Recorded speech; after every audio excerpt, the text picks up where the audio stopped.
दादर गावाची यात्रा जल्लोषात संपन्न, भक्तांची अलोट गर्दी। श्री कालभैरवाचा लेपा आणि गावदेवीच्या पालखीने भक्तिमय वातावरण।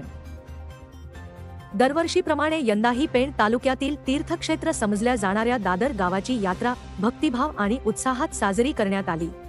श्री कालभैरव व आई गावदेवीच्या दर्शनासाठी हजारो भाविकांनी दादर गावात हजेरी लावली होती। गावातील सर्व मंदिरे दर्शनासाठी गजबजली होती। प्रत्येक मंदिरात जाऊन भाविकांनी देवी देवतांचे व कुलदैवतांचे दर्शन घेतले। यात्रेच्या पहिल्या दिवशी श्री कालभैरवाचा पारंपरिक लेपा काढण्यात आला।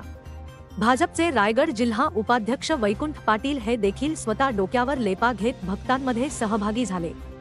या लेपामध्ये तरुण तरुणींसह महिला वर्ग व ज्येष्ठ नागरिकांनी नाचगाणी करत यात्रेचा मनमुराद आनंद लुटला। दुसऱ्या दिवशी आई गावदेवी मातेची पालखी निघाली, ज्यामध्ये मोठ्या संख्येने भाविक सहभागी झाले होते। तिसऱ्या दिवशी यात्रेची सांगता भक्तिमय वातावरणात होते। यात्रेचे खास आकर्षण म्हणजे विविध ग्रुपचे एकसारखे टी-शर्ट, रंगीत रुमाल व ढोलताशांच्या गजरात मिरवणूक काढण्यात आली।